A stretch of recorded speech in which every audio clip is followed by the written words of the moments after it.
Hello and welcome to a brand new episode of What Are You Talking About? My guest today is Christee Hollard. She is a 2-times Team Games athlete who's hoping to head back this year with CrossFit Torian Mayhem.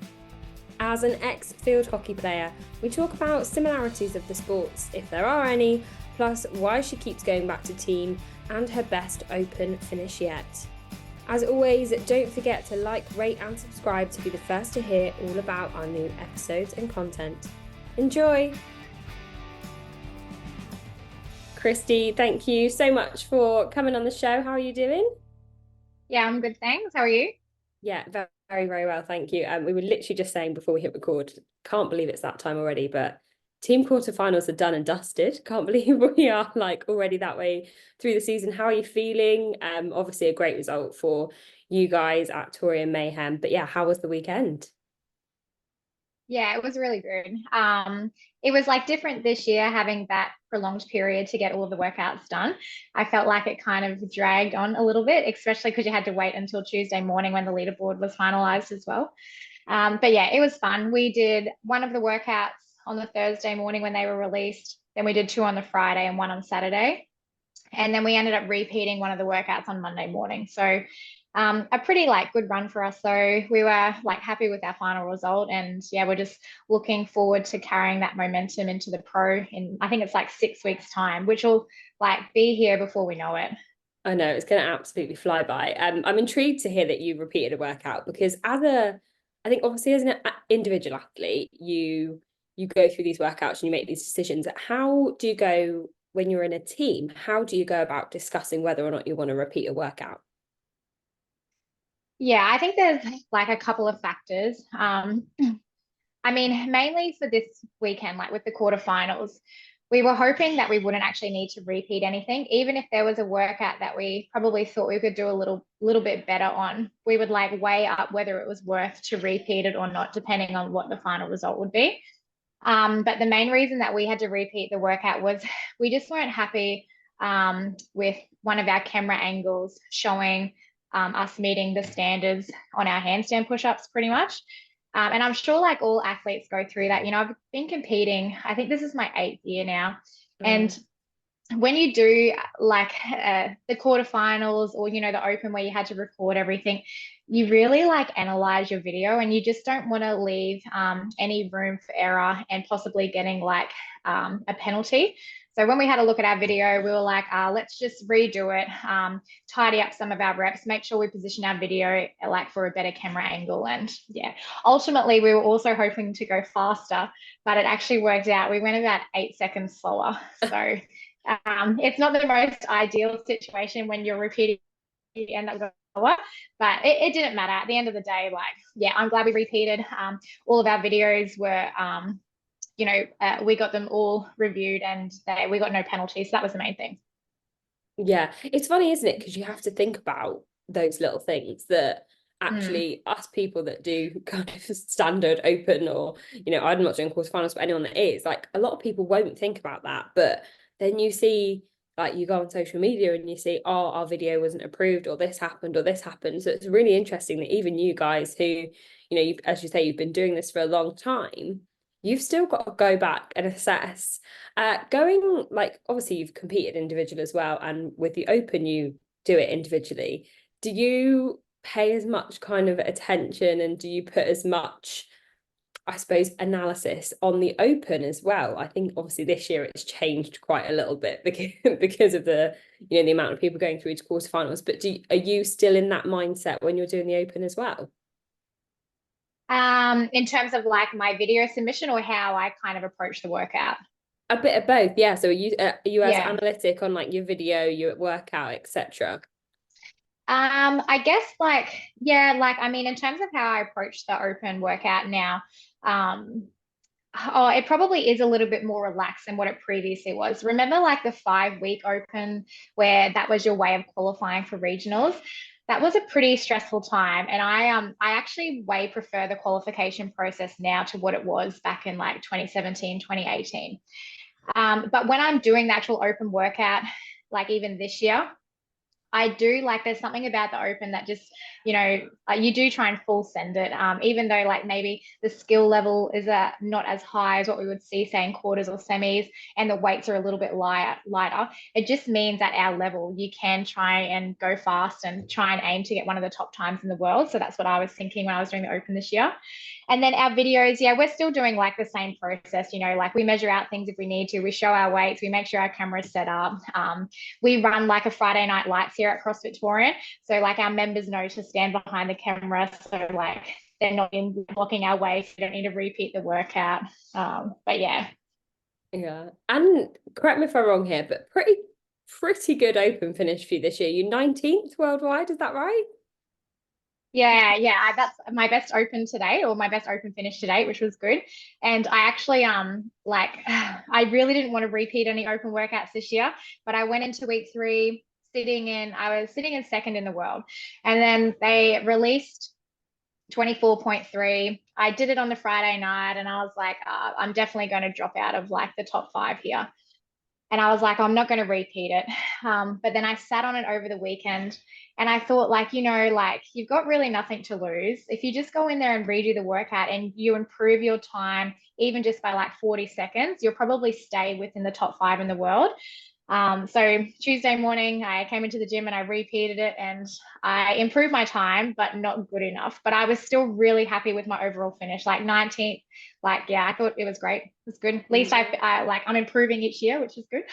Absolutely. And I think as well, when you've been in the sport for so long, like you've been doing the Open for so long, how cool is that you're still like getting better every year? Because I can imagine, is there an element of it?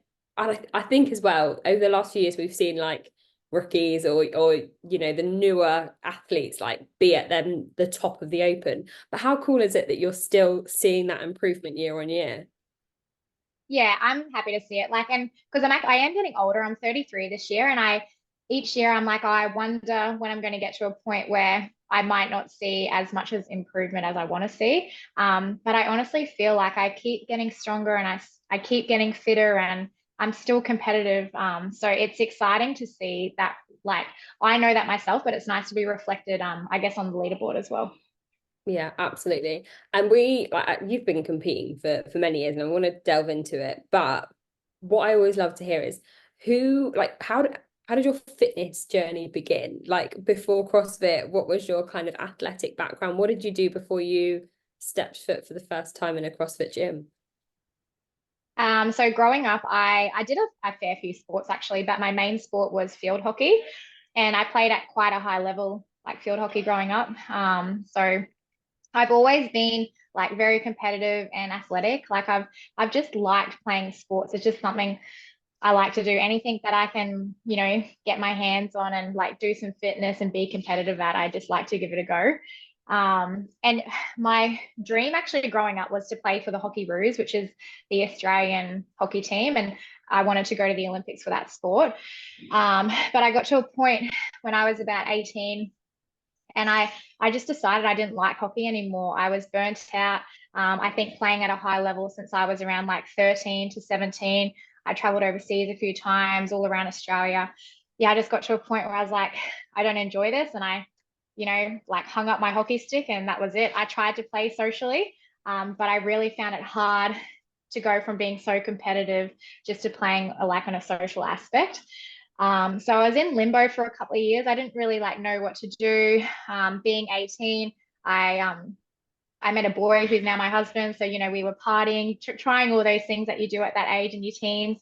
And I started studying. And then I found CrossFit when I was about 21.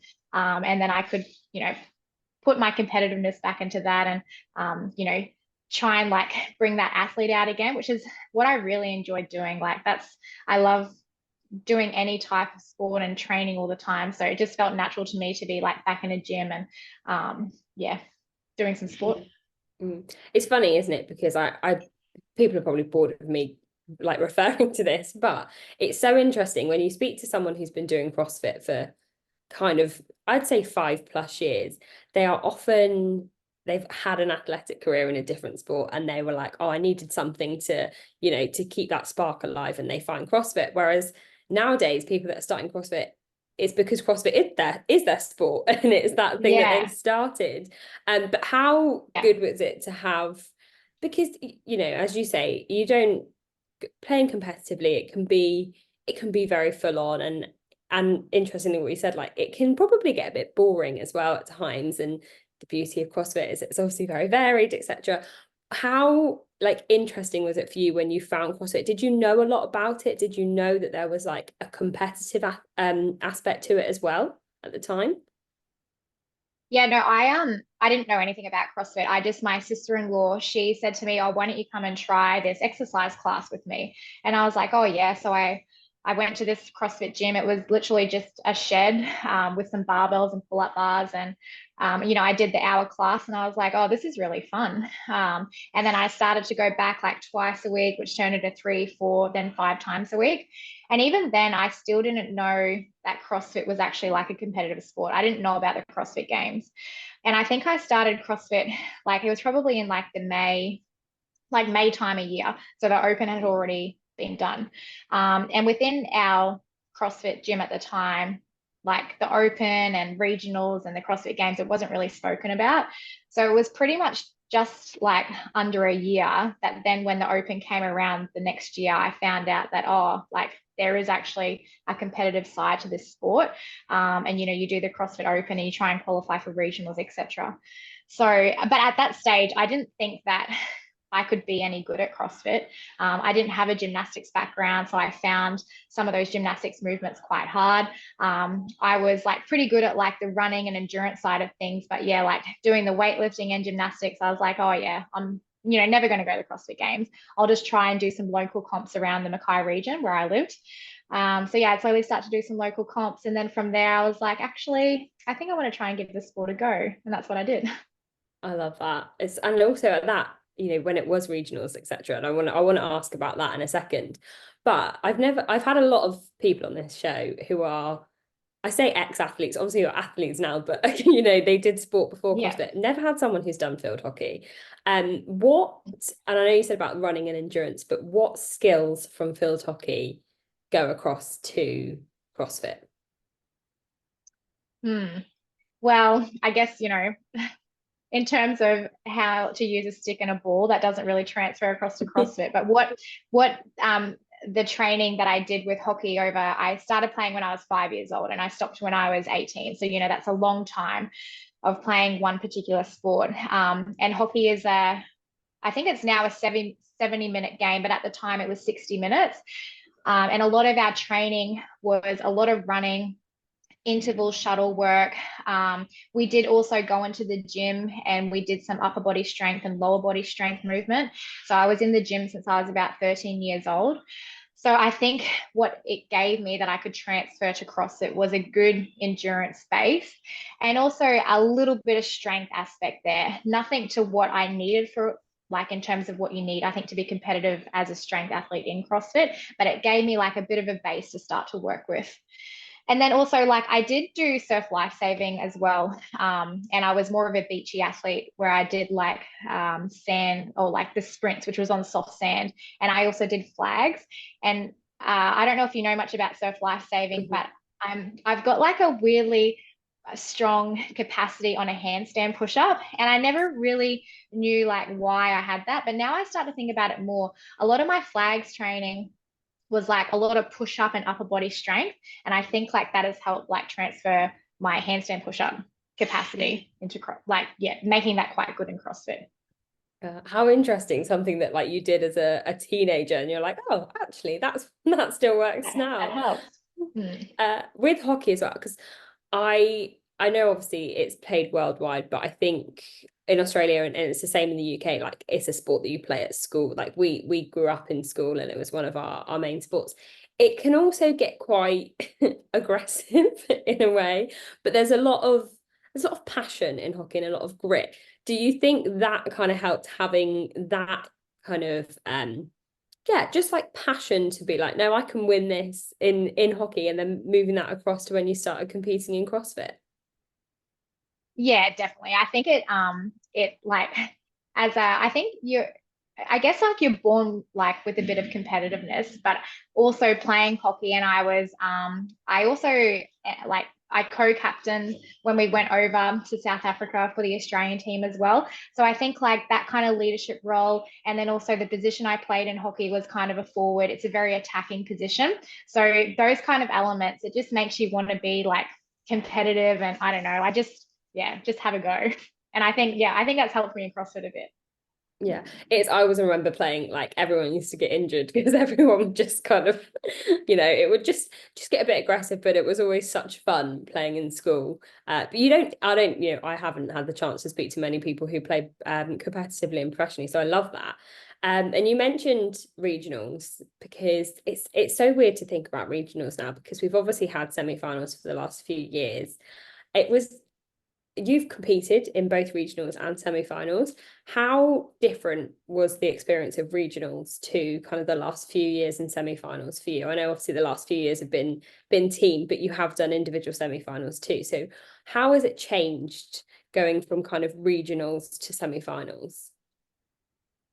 To be honest, I don't know if I've seen too many changes from regionals to semi-finals. What I've seen though is from the regionals era to the sanctionals era, that was quite different because I did compete in a few sanctionals there, I think like 2019, 2020. And then I seen when we came back to the semi-finals era, it kind of had more of that regionals base there in terms of like, all of the regions are doing the same workouts. There was only like, traditionally there was 2 workouts a day. We're competing over a 3-day period. So yeah, I found that there was a lot of similarities there. A big notice, especially for our region in Oceania, at regionals, we had 5 spots to make it to the game. So 5 girls and 5 guys could go. And then when they went back to the semi-finals, or they went to the new system of the semi-finals for us, Oceania, we lost 2 spots and now we've got 3 and 3. And I think they've done that on the rankings worldwide. So that was probably the major change I noticed. But yeah, I don't know. I love the semi-finals style so much better than the sanctionals. I didn't really love the sanctionals style that was going on. It was a great opportunity to like travel the world and, do like multiple big events throughout the year. But I don't know. I think it just got a little bit messy in terms of how you could qualify for the game. So I think back to this qualification process, it's a lot cleaner and straightforward. And, people that don't even do CrossFit can understand how you get to the CrossFit Games, which I think is important, especially when we're trying to grow our sport in the world. Absolutely. I don't think you're alone in your thoughts on sanctionals, to be honest. And yeah, it's so much easier to explain. Like when people ask me about it, I'm like, oh yeah, so you have this and then quarterfinals, semi-finals, like, oh, it makes so much sense. Going back to your first kind of regionals, you said previously that when you started, like your gym didn't really talk much about kind of the games or regionals, etc. When you decided that this was going to be for you and you were going to kind of explore competing in CrossFit at that higher level, did you like, was it then more spoken about in your gym? How did you go about that if it wasn't kind of best practice, I suppose, in your gym? So I think the owner at my gym at the time, she encouraged me to just do local comps around Mackay. And then once she could see that I had some potential, she was like, maybe try and compete down in Southeast Queensland, which is Brisbane, where now I live. And at the time, so our semi-finals here is now called the Torian Pro, but go back to like 2015, 2016, the Torian Pro was actually just it was a well-known comp in Australia that any athlete could come and compete at.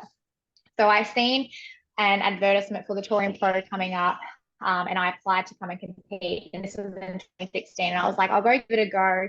I'll be competing and get good athletes there. I know some of these athletes have gone to regionals. I'll just see how I stack up. And I'll actually see if I like competing at that level. So I came down to Brisbane. I competed at the Torian Pro. I came like, middle of the pack, I think 15th that weekend. But when I finished, when I came home and I said to Kieran, who's now my husband, I said to him, I was like, oh, I want to do this. Like, I want to try and go to regionals. I still didn't want to go to the games. I was just like, I just want to go to regionals and see what it's like. So I sought out a coach, got myself a coach, and then in 2017, I actually took some time off work because I'm a nurse and I was doing shift work at the time, and I thought I want to give myself the best opportunity to try and qualify for regionals. So I made sure I didn't have to do night shift and afternoon shift throughout that period, and yeah, I went all in on the open, and then I qualified for my first regionals. So that's how it worked. And then from there, obviously, the gym fully backed me. They were there to support me. You know, they were help judging me, setting up. Yeah, it was really good. I love that. And that was 2017. So it's quite a Yeah, so yeah, 2017 was my first regionals, and I really didn't expect to qualify for regionals that year. I think I came 29th, so I just scraped in because they were taking the top 30. And I repeated like 3 out of the 5 workouts, or 4 out of the 5 workouts, just because I knew like each time I do the first workout, it probably wasn't going to be good enough. So yeah. and it's funny, isn't it? Like still back then, like you repeating workouts, and it's something that probably never changes in your career, right? That assessment of looking back and seeing how you've done. You said that you had no kind of, thoughts about going to the games. Did that make it quite fun to go to regionals? Because as you say, you just wanted to get there and your goal was almost ticked off. Yeah, like I guess like I thought I just wanted to go to regionals, and then you go there and you start competing, and then you see how good these girls are. Like I definitely wasn't anywhere near like the top 10 or top 5. But I would watch them and I'd see them compete, and I'm like, I want to be that good, and I want to go try go to the CrossFit Games. So what I realized is like I was never fully satisfied. Like once I made the CrossFit Games, in 22, I think, with the team, I thought like, oh, once I go to the CrossFit Games, like, you know, I might retire and go have a baby. And I went there and I was like, I want to go back and I want to do better. So I've definitely come to the realization that we're never fully satisfied. And I think it's just us as athletes, like we're always seeking like a little bit more, and we want to try and do a little bit better. And I actually really like that. Like I love that. It is so great, and I love that. Even like if you look back at like the first ever CrossFit Games, like full documentary they did in 2015, and you see like Sam Briggs going, oh yeah, I'm gonna retire this year, and then it's like all these years later she's still going. And it's so interesting to see that as you say, as athletes, there is just something in you that obviously CrossFit does very well in keeping that competitive spark. So your last, correct me if I'm wrong here, but your last individual semi-final, regional, etc., was 2021. So at what point did you then kind of go, right, okay, I'm going to try team? How did that all come about, going from the 2021 to 2022 season? Are you stuck at a plateau and without a recent PB? Mergs has you covered. Bringing you the highest performance CrossFit and weightlifting equipment on the market, Mergs is your secret weapon to set a new best.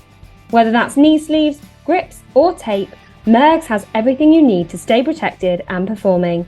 Head over to mergs.com now and save 15% on all orders with the code WOD15. Yeah, I still like, I really liked competing as an individual, but with our qualifying spots in the Oceania region and having, you know, like Tia Claire Toomey and Cara Saunders and Maddie Sturt and Ellie Turner, we had such a really stacked women's field. And going into the 22 season, I was just being realistic in terms of like what my best chances of getting to the games were. And getting some games experience, because I always think it's good to get some kind of games experience because it makes you a better competitor. Just because you're like, you know, you're competing at a higher level, and you're competing against athletes from all over the world. So I thought, all right, let's try and like go team. And at that stage, I was still living in Mackay, but the team requirements, you had to live within 160 kilometers of the gym that you were going to compete with. So I had to move from Mackay to Brisbane, which is about 10 hours away in a car. So I moved down. Kieran, my husband, he still lived in Mackay, but I moved down here. I formed a team, and yeah, somehow we made it work and we got to the CrossFit Games, which was awesome. It is awesome. It's great. It's crazy looking back and seeing like the super teams that were, because these people that were like plucked from all the areas of the world. I really like the fact, I mean, you may not like the fact that you had to drive 10 hours away, but that you had to live near your team. Do you think it benefited you in your training with the team being a lot closer? Like, because I can imagine doing all that traveling like during the season would have taken a massive toll. Yeah, well, absolutely. That's why I like had to move down. So pretty much I just lived down here and Kieran would come down. Like we would just like alternate weekends when we would see each other. But I think like as a team, it's kind of important to train with each other every day, not all day, every day. Like obviously you're going to do sessions a little bit different. But the more sessions you're getting together, even if it's not team workouts, if you're just training side by side, you just learn so much about each other as an athlete. So then when you are competing, you kind of like understand how they're feeling in that workout or what their capabilities are or where you might be able to push, etc. So yeah, it's definitely got its benefits. And look, like I've been down in Brisbane now. This is my third year. So obviously I loved the move. Like Kieran's moving down here permanently. So we've made a life down here and yeah, and I'm still going team 3 years later. I love that. I say it all the time. Team competition is so underrated because you guys that are on teams are such incredible athletes. Going, as you say, like you got to the games in 2022 for the first time. Was it a bit of a shock to the system being in a field of athletes like worldwide and seeing how incredible everyone is like worldwide on on their teams? Yeah, definitely. It puts into perspective like how many good athletes there are in the world. But it also made me realize that I and we, the team, those good athletes, and that you are in the mix and you are competitive there. Because I think sometimes you can kind of like uh, underestimate your capabilities or underrate yourself a little bit. But it was it was just good to see that when we got there, we could hold our own. There was obviously a lot of areas that we needed to improve and that we could do better in. But like, yeah, we just had an expectation of trying to not get cut the whole weekend, which was the main thing. And I think our team came 16th overall at the end of the weekend. And we were really happy with that accomplishment. And you said like as soon as you went to the games, you wanted to go back. Yeah. Each year, like I would have had babies years ago if I like wasn't still competitive in this sport. But each year I say to Kieran, I'm like, oh, I'll just do one more season and this will be it. And then I do the season and we're at the games and I turn to him and I'm like, oh, I've got to do one more. And he's like, Just my one more. goodness. And then like last year, we have to talk about your team. I mean, obviously I know your team is very similar this year. But going into your team last year, you were with some like Royce and Brandon, such like well-known, respected athletes, like out of Oceania especially. They've got a lot of experience. How did you come about being on their team? Did you always decide after 2022 you wanted to stay team? How did that kind of happen into last year's season? Yeah, so last year's team formation, I still really don't know exactly how it happened. So Royce and I started training together regularly throughout the 22 season as well, because I actually ended up living next door to him. So I would train with my team at our gym in the morning or the afternoon, and then I would do my other session with him out of his home gym there. So I guess we essentially became training partners. And then when I finished at the games that year with EXF, like we knew that team wouldn't really happen again because one of the guys was moving down to Orange in New South Wales, and Ronnie wanted to go back competing as an individual.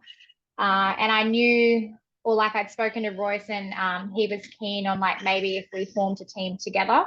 So we kind of decided at that point, and he's been friends with Brandon Swan a long time. They've obviously been competing together for like 8 years. Swanee's been in the sport for, I don't know, like 20 years. No, not that long. He's been in the sport for a long time, 10 years. So he wanted to try and like make it back to the games, and the team was the right spot for him. So he was on board, and then it was a matter of us finding another female. And we knew that Marnie Sykes, so she was living in New Zealand at the time, I think she was living in Christchurch, but we had heard that she wanted to move over to Australia and to Queensland. So Royce had actually gone over to New Zealand for a comp, and he ran into Marnie, and he just kind of like spoke to her and said like, look, this is what we're thinking. If you're interested, there's a spot on our team. And then she considered it, and then she decided to move over, and then she moved over with her boyfriend, Bailey Martin, as well. So they both train out of CrossFit Torian now, and we've got a good little athlete hub here. But yeah, that team last year, like there's so many good memories. I had so much fun that whole season. Swanee's such like a good guy. He's so like fun, and just he's so energetic to be around.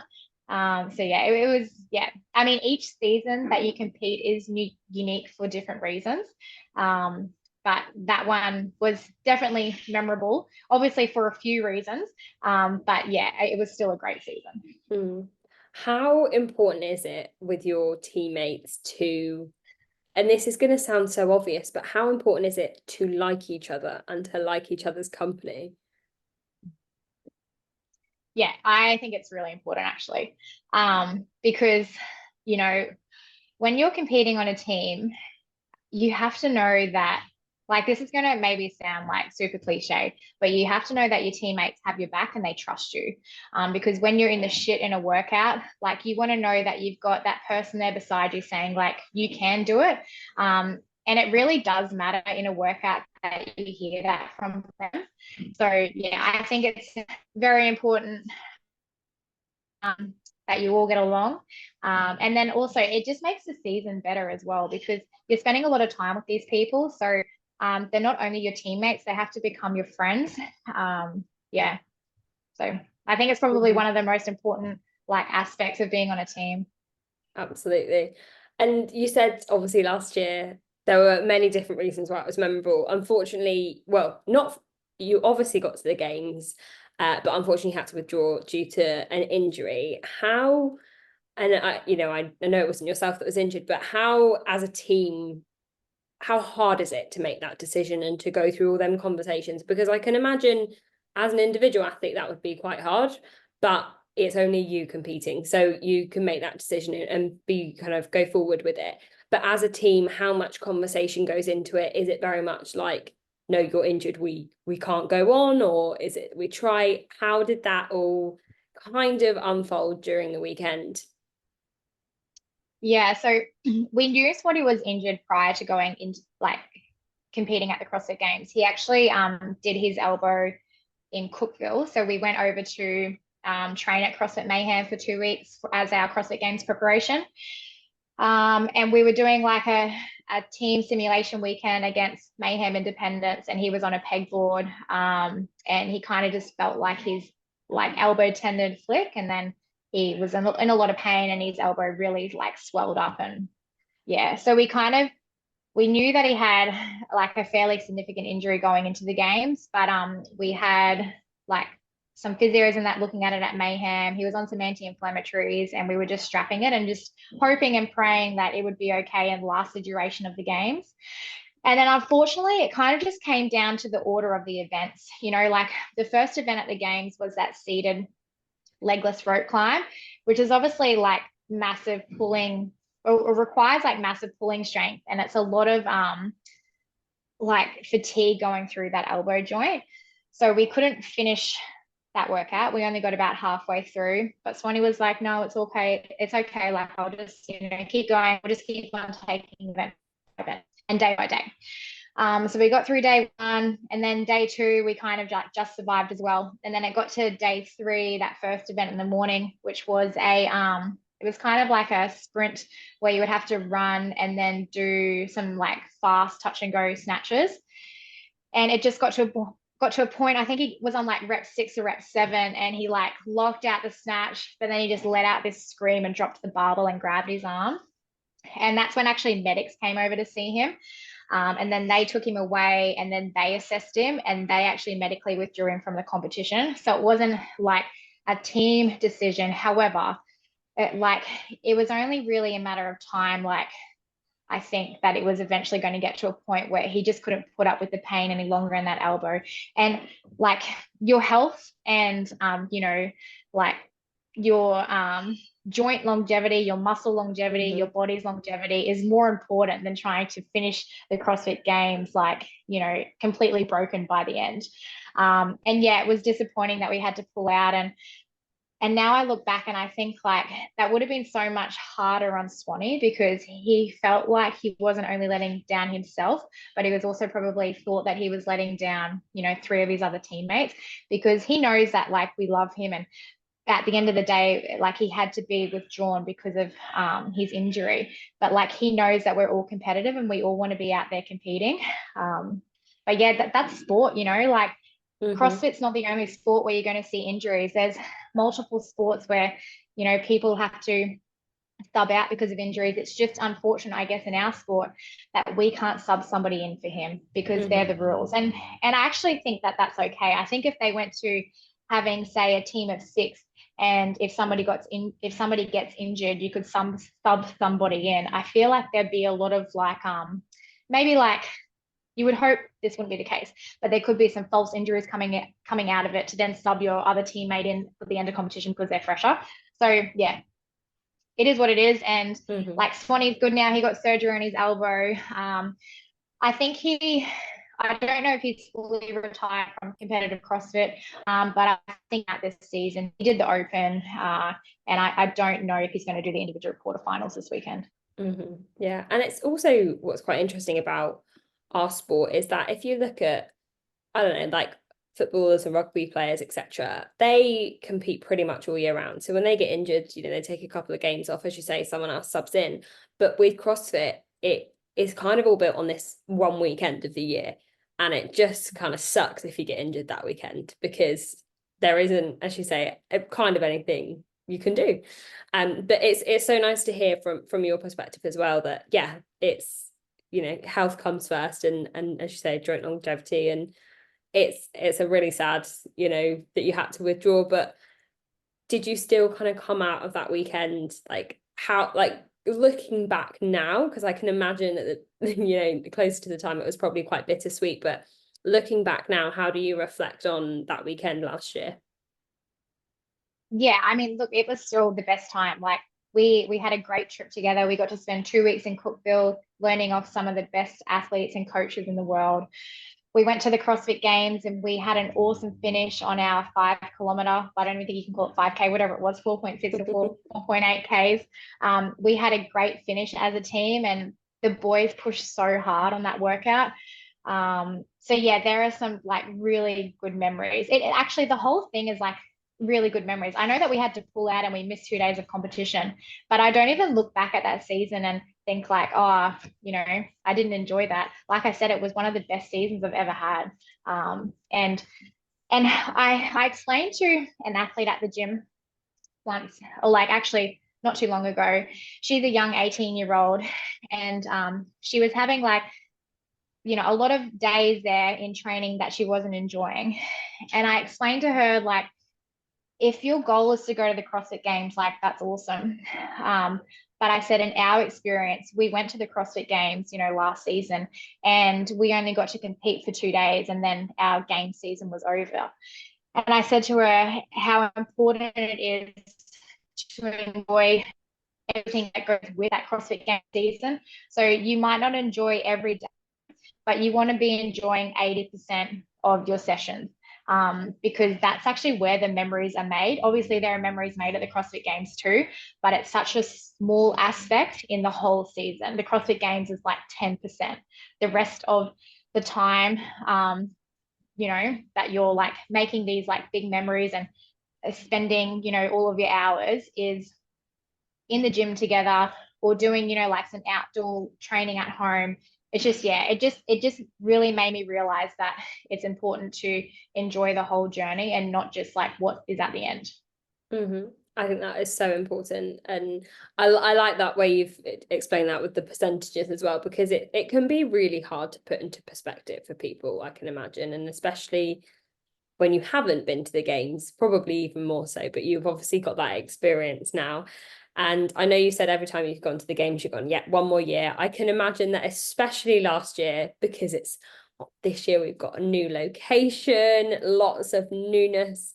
Was it pretty easy to say, yeah, I'm going back again next year, team again? Was that again quite an easy decision? Yeah, I think we were sitting or like Royce and I think we're sitting in the cafe, like it would have been day 3 at the CrossFit Games, and I was like, oh, I definitely am going to go back and compete again next season. And at that point we didn't know if it would be team or individual what we'd do. And even if I was being completely honest, I still wasn't 100% on team until maybe like January, February this year, because I went over and competed at Waterpalooza this season, and I competed individual and as a team. And it had been a few years since I competed as an indie, and I was like, I wonder if I actually still enjoy this. This will like be a good insight to see if I like it. And when I did that competition, I was like, oh, actually, I really still have some fire there to compete as an individual. But I had also knew that I had a team like proposal back here. So I really just had to weigh up my options. And ultimately, like, I do enjoy competing as an individual. But I think like I actually love competing as a team, and it probably has to do with my background, like playing hockey growing up, being on a team sport. There's something nice about being on the CrossFit floor and having teammates beside you and hurting alongside you as well. And I actually find that I push that a little bit more and maybe get a little bit more out of myself when I know my teammates are relying on me. So that's where my decision ended up staying. And I'm not saying I won't go back individual again. Say for some reason I decide to do another season next year, there could be a possibility I'd come back as like I would compete individual. It just depends. I just take one season at a time. I love that. Maybe we'll have the same conversation this time next year and see where you're at. Maybe. So am I right in saying that goal for this year is to get to Texas, to get back to the games? Yeah. So obviously, like you just like keep on ticking off the boxes. So we did the Open. Now we've done the quarterfinals. The next goal, we would really like to win the Torian Pro. Last year we won the Torian Pro, and I want to do the same thing again this season. And I'm sure Jack, Royce, and Marnie are all on the same page.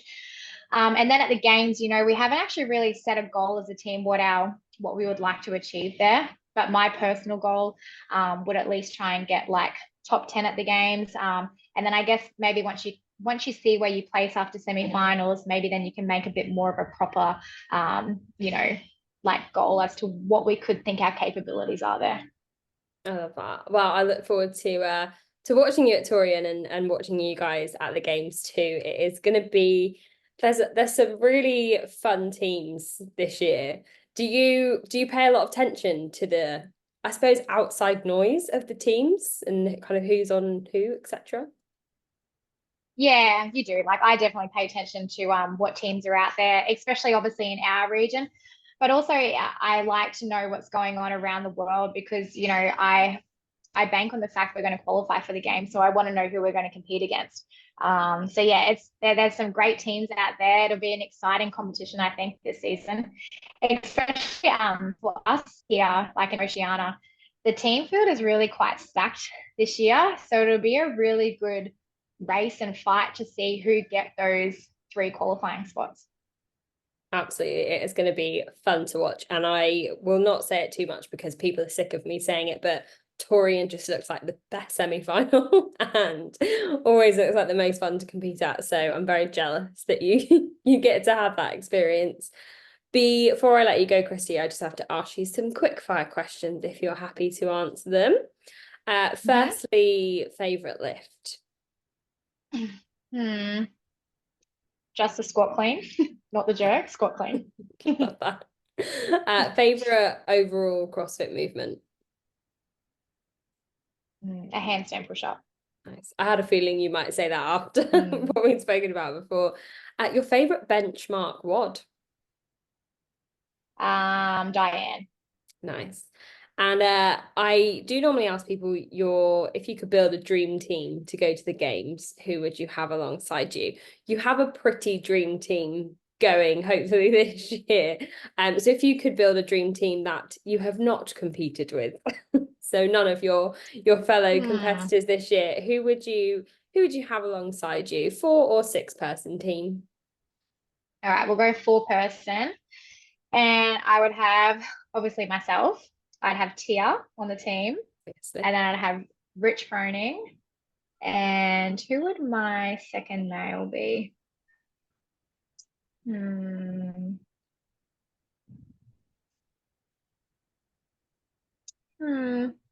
maybe go Jay Crouch. I'll go Jay, Rich, me, and Tia. Nice. That's a solid team. Yeah.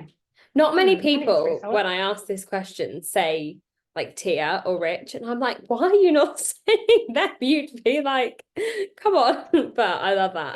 It's a dream team, you know. Otherwise, if I was to Absolutely. say my actual dream team, it would just be who I'm with this season: Jack, Royce, and Marnie. Exactly. And it is a very solid team, and it is a dream team as well. But yeah, best of luck this season. I look forward to watching and following you guys, and seeing you at the games. Sounds good. Thanks, Leah. Thank you so much.